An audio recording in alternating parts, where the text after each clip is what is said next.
Di pertemuan kali ini, gue akan ngebahas salah satu kasus yang berasal dari Amerika Serikat. Di saat kejadian itu, beritanya udah cukup menyebar kemana-mana. Karena ya bukan sebuah kasus yang sepele, bisa dibilang semacam terorisme. Lebih tepatnya, penembakan massal. Orang yang tega melakukan ini adalah James Oliver Huberty. James itu menggunakan senapannya, dia berhasil menewaskan 21 orang dan 19 orang lainnya mengalami luka-luka. Bahkan yang lebih mirisnya, hal ini terjadi di sebuah restoran cepat saji, yaitu di restoran McDonald's yang terletak di San Isidro. Dan gak kebayang banget nih gimana orang-orang di sana yang sebelumnya mereka menikmati santap makannya. Tapi hal yang gak mereka sangka sebelumnya menimpa. Mereka harus menjadi korban gak bersalah atas penembakan itu. Orang-orang di sana menjadi korban pelampiasan atas kesalahan James. Lantas atas dasar apa James ini melakukan semuanya dan gimana kronologi lengkapnya? Jadi gak usah pakai lama, langsung aja mari kita kupas tuntas.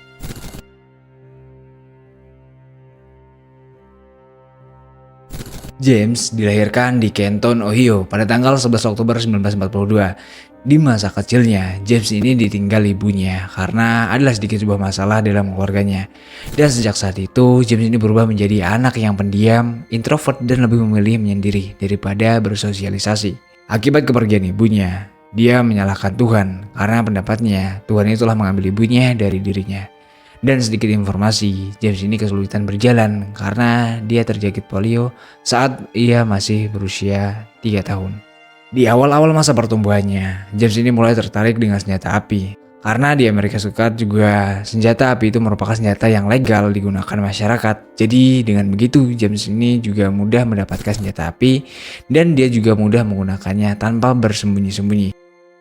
Di tahun 1962, ketika James berumur 20 tahun, dia itu melanjutkan pendidikannya di Mellon College dan mengambil jurusan sosiologi. Tapi kemudian dia nggak bertahan lama di sana dan memilih untuk pindah di Pittsburgh Institute. 3 tahun kemudian, dia dipertemukan dengan Edna Markland. Dia juga merupakan seorang mahasiswi di Mellon College. Dari pertemuannya itu, dia akhirnya berjodoh dan Edna dikaruniai 2 orang anak setelah mereka memutuskan untuk menikah. Oh ya, selama menjalin pernikahannya, James dan istrinya ini sering berpindah-pindah tempat tinggal karena bisnis yang James alami seringkali naik turun dan dia juga sering berpindah-pindah pekerjaan. James itu pernah membuka usaha pengawetan jenazah karena dia telah mendapatkan sertifikatnya, tapi usahanya itu hanya bertahan selama 2 tahun. Setelah itu, dia juga mencoba peruntungan lain dan bekerja sebagai tukang las. Di masa-masa dia mencari pekerjaannya, James ini mengalami sebuah stres yang membuatnya hampir aja bunuh diri. Tapi untungnya Edna istrinya itu berhasil menghentikannya, Pak. Pada bulan September 1983, James itu mengalami kecelakaan sepeda motor yang menyebabkan lengan kanannya itu berkedut nggak terkendalikan. Hal itu disebabkan karena polio yang dia derita di masa kecilnya, Pak.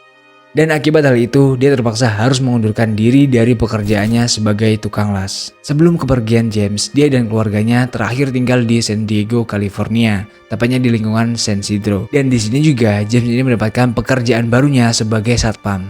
Tapi 2 minggu sebelum kejadian, dia dipecat dari pekerjaan itu, Pak. Oh ya, ada sedikit informasi bahwasannya semasa menjalani rumah tangga dengan Edna, James ini seringkali melakukan kekerasan terhadap istrinya.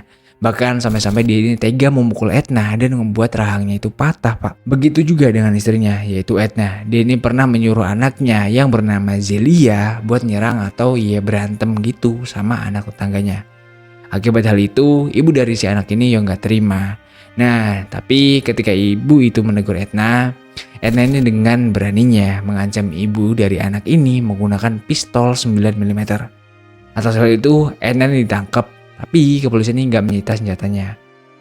Terus balik lagi ke James. Seperti yang gue bilang tadi, selain dia ini melakukan kekerasan terhadap istrinya, jadi dari situ udah mulai ada ciri-ciri bahwasannya dia itu tega melakukan tindak kekerasan yang menurut gue ya udah cukup ngeri, Pak. Nah, saat itu juga James ini kan memelihara anjing di depan rumahnya.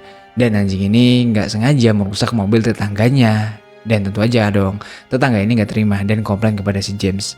James yang saat itu ngerasa kesel, dia ini tanpa ampun dan penuh emosi. Dengan secara sadar, dia menembak anjingnya sampai mati, Pak. Kalau ngomongin James, kayaknya dia ini agak temperamen gitu ya. Tapi James ini memiliki kepribadian selalu mengalami cemas dan berlebihan, atau bisa dibilang Generalized Anxiety Disorder atau GAD. James ini beranggapan bahwa kebangkrutan yang dialami orang-orang atau bahkan dirinya itu adalah disebabkan karena kebijakan pemerintah Amerika Serikat. Selain itu juga dia meyakini bahwa Soviet itu mampu melancarkan agresi kapan aja. Oleh karena itu dia bertekad buat menyiapkan pertahanan diri ketika suatu hal buruk akan terjadi menimpa Amerika Serikat. Nah, karena saking khawatirnya, James ini saat berada di Canton, dia sengaja membeli ribuan dolar makanan. Tentunya, dengan uang segitu, dia bisa menyetok banyak makanan. James juga membeli 6 buah senjata, yang nantinya dia berencana untuk menggunakannya ketika kekacauan itu muncul. Dan menurut salah satu tetangganya, di rumah James itu dipenuhi dengan senjata. Jadi, kapanpun James membutuhkannya, dia itu tinggal mengambilnya dengan mudah dan langsung menembakkannya.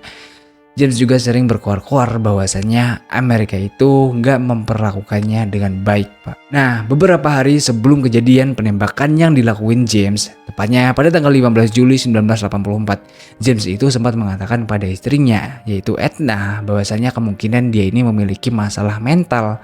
Nah, oleh karena itu, 2 hari kemudian di tanggal 17 Juli, tepatnya 1 hari sebelum pembantaian, James itu menghubungi sebuah klinik kesehatan mental dan membuat sebuah perjanjian gitu buat melakukan pertemuan dengan salah satu dokter yang ada di klinik tersebut, Pak. Tapi di hari yang seharusnya James itu ketemu dengan dokter itu, dia nggak ketemu karena saat itu petugas ini salah menyebutkan nama James. Jadi ya miskomunikasi gitulah. Dari sini masalah gangguan mental James yang gak teratasi tampaknya semakin menjadi-jadi dan menjadi awal titik kebrutalan James. Hari itu bertanggalkan 18 Juli 1984. James di pagi hari bersama keluarga kecilnya, dia mengajak mereka untuk bermain di sebuah kebun binatang. Nah, setelah puas bermain dengan anak-anaknya, di sana James ini mengajak keluarganya untuk makan di sebuah resto McDonald's di daerah Claremont. Setelah selesai makan bersama, James mengajak keluarganya untuk pulang ke rumah. Tapi saat itu James kembali keluar rumah, dan ketika dia ditanya dia mau pergi kemana, dia menjawab akan berburu manusia. Sebuah jawaban yang membuat gua cukup merinding dan menjadi titik keanehan sih di sini menurut gua. James saat itu juga berpamitan dengan anak tertuanya yang bernama Zilia dan mengatakan bahwa dia ini gak akan pernah kembali. Setelah berpamitan dengan keluarganya, James keluar rumah dengan mengendarai sedan Mercury Marquis miliknya. Dia mengendarai mobilnya menyusuri jalan San Isidro Boulevard. Setelah James mengelilingi jalanan San Isidro, James ini mengunjungi supermarket Big Bear dan kantor pos setempat. Tapi karena mungkin di sini James ini ngerasa tempat itu bukan tempat yang cocok untuk dia melancarkan aksinya. Jadi dia keluar dan mencari tempat lain. Setelah melanjutkan perjalanan kembali, James akhirnya memutuskan untuk memilih restoran McDonald's di San Isidro sebagai targetnya. Sekitar jam 3:56 waktu setempat, James ini memarkirkan mobilnya di parkiran restoran McDonald's yang berada di San Isidro. Di situ dia udah bersiap dengan senjata yang ditenteng di tangannya. Dia membawa pistol semi-otomatis 9mm Browning HP, sebuah 9mm Uzi Carbine, dan sebuah senapan Winchester. Di situ juga James ini sembari membawa tas yang berisikan ratusan amunisi untuk setiap jenis senjata yang dibawanya. Dan kali ini gue akan menceritakan gimana kronologi kejadian itu secara detail yang gue bisa berdasarkan cerita dari orang-orang yang selamat dari kejadian yang mengerikan itu.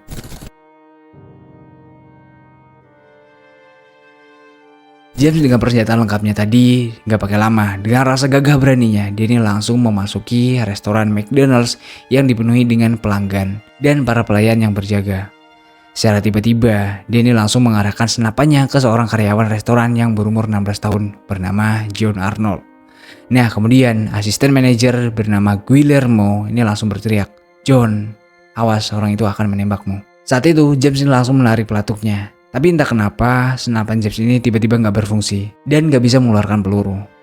Ketika James coba mengecek senapannya, seorang manajer yang berusia 22 tahun bernama Neva Siena berjalan menuju service counter mendekati Arnold. Nah, saat itu Arnold yang mengira bahwa James ini hanya melakukan lelucon, dia langsung pergi ninggalin James. Tapi Pak, kemudian James ini langsung menembakkan senapannya mengarahkan ke langit-langit restoran, yang kemudian tembakannya diarahkan ke Siena. Atas tembakan itu, dia tewas seketika. Arnold yang saat itu melangkahkan kakinya untuk meninggalkan James, dia juga terkena tembakan di bagian dada. Setelah James mengeluarkan tembakannya dan memakan 2 korban, Seorang perempuan yang berumur 25 tahun bernama Victor Rivera menghampiri James dan mencoba membujuknya supayanya James berhenti melakukan tembakan. Namun niat baik Rivera untuk membujuk supaya James nggak menembak lagi itu malah membuat James semakin kesal dan marah. James akhirnya menghujani Rivera dengan 14 kali tembakan. James yang semakin membrutal membuat pelanggan lain takut dan mereka memilih untuk berlindung di bawah meja. Mereka pikir dengan perlindungan di bawah meja mereka akan aman, tapi itu hanya perasaan mereka. Dan selanjutnya James benar-benar melakukan tindakan di ambang batas kemanusiaan. James dengan sadisnya menembak 6 wanita dan anak-anak mereka yang sedang berlindung di bawah meja dan saling merangkul satu sama lain. Tembakan pertama diarahkan kepada Maria Colmenero Silva yang saat itu berumur 19 tahun. Dia ditembak di bagian dada. Lalu James menembak Claudia Perez yang berusia 9 tahun di bagian perut, pipi, betis, pinggul, kaki, dada, punggung, ketiak, dan kepala dengan menggunakan senjata Uzi yang dia bawa. Dengan senjata yang sama juga, James ini melukai saudara Perez yang berumur 15 tahun bernama Imelda. Kemudian dengan menggunakan senapannya, James menembak Aurora Pena yang berumur 11 tahun. Tapi beruntungnya Aurora dia ini masih bisa selamat karena dia hanya ditembak di bagian kaki. Dan saat itu dia dihalangi bibinya yang sedang hamil bernama Jackie Reyes. Dan tahu gak sih pak, si Reyes ini saat itu dalam keadaan hamil dan sedang melindungi anak yang dia kandung serta melindungi ponakannya. Dia ini malah mendapatkan tembakan sebanyak 18 kali di segujur tubuhnya. Di samping ibu hamil itu juga terdapat seorang bayi yang berumur 8 bulan bernama Carlos Reyes. Ya anak dari si ibu yang sedang hamil tadi. Dan dengan 1 kali tembakan di bagian punggung, bocah malang itu meninggal seketika. Kemudian seorang sopir truk yang berumur 62 tahun bernama Lawrence Felsius juga tewas di tangan James. Nah, di resto ini tentu aja banyak keluarga yang sedang menikmati santap makan bersama keluarga kecil mereka. Di sana, mereka yang membawa anak-anak memilih untuk mengorbankan badannya demi melindungi anak-anak mereka. Tembakan James juga nggak luput dari keluarga Herrera. Blade, Regan, Herrera, dan putranya, Mateo, tewas mengenaskan akibat tembakan berulang kali di bagian kepala. Suaminya yang bernama Ronald Herrera yang saat itu sedang melindungi seorang anak laki-laki yang berumur 12 tahun bernama Kate Thomas. Beruntungnya, mereka berdua ini berhasil selamat setelah mendapatkan beberapa kali tembakan di sekujur tubuhnya. Sementara terdapat 2 wanita yang sedang bersembunyi di sebuah stand. Mereka adalah Guadalupe yang berusia 24 tahun dan Aris Delhi yang berusia 31 tahun. Guadalupe ditembak berkali-kali di tubuh bagian atas, sedangkan Aris Delhi itu ditembak di kepala bagian belakang.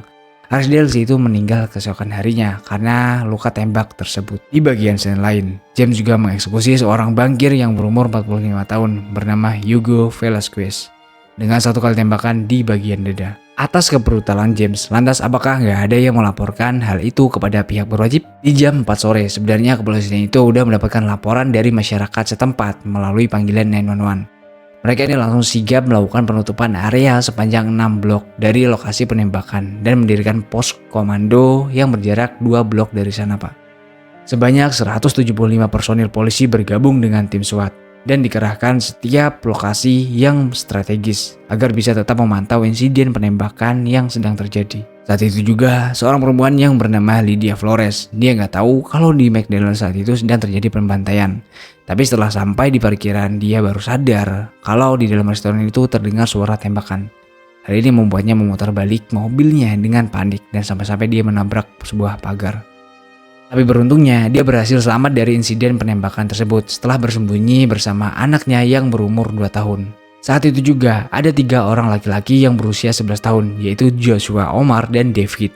Mereka ini sedang asyik bermain sepeda. Karena kelelahan bermain sepeda, mereka memutuskan buat membeli minuman di McDonald's dan mendekati restoran itu. Saat mendekati restoran itu, mereka mendengar suara teriakan yang cukup keras dari luar.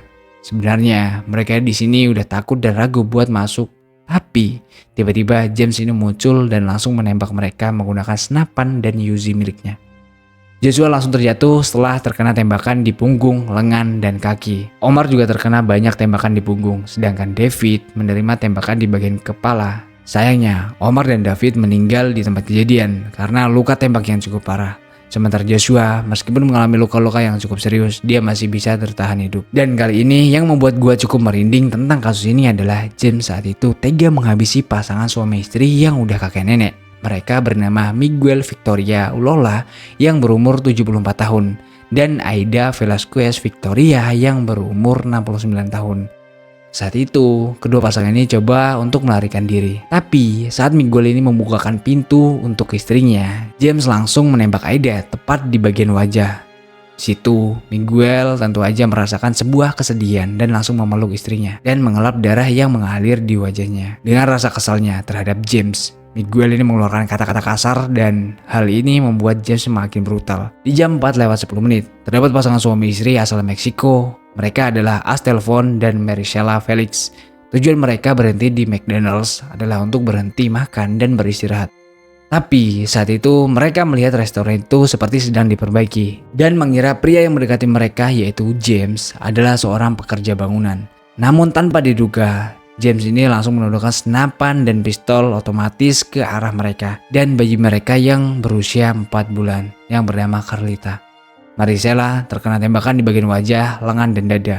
Akibatnya mata kirinya buta dan tangannya menjadi lumpuh. Carlita juga mengalami luka cukup serius di bagian leher, dada, dan perut sehingga kondisinya sempat kritis. Sedangkan Astolfo juga terkena tembakan di bagian bahu dan kepalanya. Saat Maricela berusaha melarikan diri bersama suaminya dari kejaran James, seorang wanita dengan sigap menyelamatkan bayi Carlita yang segera dia membawanya ke rumah sakit.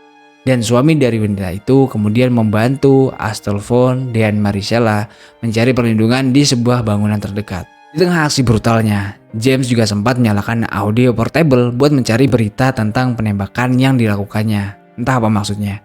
Tapi setelah itu, dia kembali melanjutkan aksi kejinya. Dia melakukan penembakan kepada orang-orang gak bersalah yang ada di dalam McDonald's. Bukan cuma pengunjung restoran aja yang dihabisi, tapi juga beberapa karyawan restoran itu menjadi korban atas aksi keji James. James yang menyusuri area dapur, dia mengeluarkan tembakan dan menewaskan Paulina Lopez yang berumur 21 tahun, Elsa Bobora Fierro yang berumur 19 tahun, dan Margarita Padilla yang berumur 18 tahun, serta melukai Alberto Leos yang berumur 17 tahun, Pak. Sementara itu, John Perez yang sedang bersembunyi dan mengerang kesakitan karena terkena tembakan James. Dia ini malah terkena apes karena pada akhirnya James menembaknya di bagian kepala. Hal itu membuatnya tewas seketika. Aurora Pena yang udah terluka karena tembakan di bagian kaki, dia sempat membuka matanya dan melihat ke arah James yang sedang menatap ke arahnya. Tapi di situ James menyadari, dia langsung melempar sebungkus kentang goreng dan setelahnya dia menambah tembakan di bagian dada, leher, dan lengan Pena. Akibat tembakan itu, beruntungnya Vena ini masih bisa bertahan hidup, walaupun harus dirawat lebih lama daripada pasien lainnya. Meskipun polisi sudah mendirikan posko darurat yang gak jauh dari tempat kejadian, mereka ini kesulitan mengetahui berapa banyak penembak yang ada di dalam restoran. James terus-menerus menembak menggunakan berbagai jenis senjata dengan sangat cepat. Selain itu, kaca-kaca restoran juga udah pecah berantakan akibat tembakan, sehingga polisi juga sulit melihat dengan jelas apa yang terjadi di dalam. Untuk mengatasi situasi ini, seorang polisi penembak jitu yang terlatih sniper dari tim SWAT ditempatkan di atap gedung kantor pos yang berada di samping restoran McDonald's. Polisi ini diberi tugas untuk melumpuhkan James. Setelah menunggu waktu beberapa saat, pada pukul 5:17 sore, sniper ini berhasil menemukan posisi tubuh James yang tepat. Dari tempatnya, sniper ini bisa melihat dengan jelas bagian tubuh James dari leher atas sampai ke bawah, tanpa adanya halangan. Tanpa ragu, sniper ini langsung menembak bagian dada James. Hanya dengan satu kali tembakan, James langsung terjatuh dan meninggal seketika. Insiden yang berlangsung selama 78 menit tersebut menghabiskan sebanyak 245 butir peluru, menewaskan 20 orang dan 17 orang diantaranya terbunuh di dalam restoran, dan 3 orang lainnya terbunuh di luar restoran. Selain itu, 20 orang lainnya terluka dan 1 orang meninggal keesokan harinya. Dan para korbannya berumur antara 8 bulan hingga berumur 75 tahun.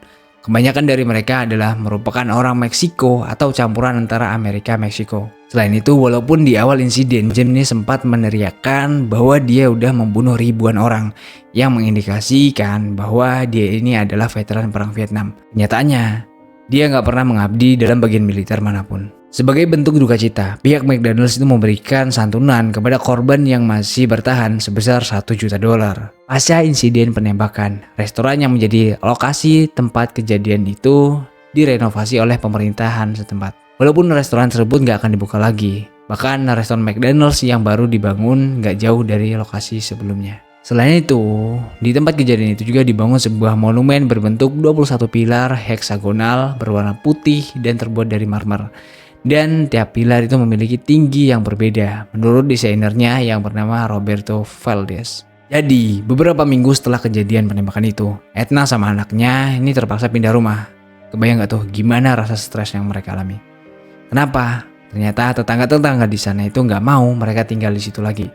Bisa dibayangin kan gimana rasanya jadi mereka udah trauma kayak gitu, ya masih aja harus menghadapi sikap orang-orang di sekitarnya. Untungnya nih, McDonald's ini ngasih sedikit bantuan buat Edna. Cuma ya sayangnya pas Edna ini menggugat McDonald's dengan perusahaan James yang dulu, dia ini kalah pengadilan. Ya sedih banget kan? Terus mayat James itu dikremasi dan abunya dibawa ke rumah keluarganya yang berada di Ohio. Nah, yang lebih menyedihkan lagi, Edna juga meninggal beberapa tahun kemudian karena kanker payudara. So, itulah tadi pembahasan gua hari ini. Gua mohon maaf banget kalau ada salah kata dan informasi dalam gua menyampaikan. Silahkan kalian kasih pendapat kalian tentang kasus ini atau kritikan kalian tentang cara gua menyampaikan atau hal-hal lain tentang diri gua. Boleh banget silahkan diskusi di kolom komentar dan sampai jumpa di video berikutnya. See you next video and jangan lupa klik tombol subscribe itu gratis, Pak. Bye-bye.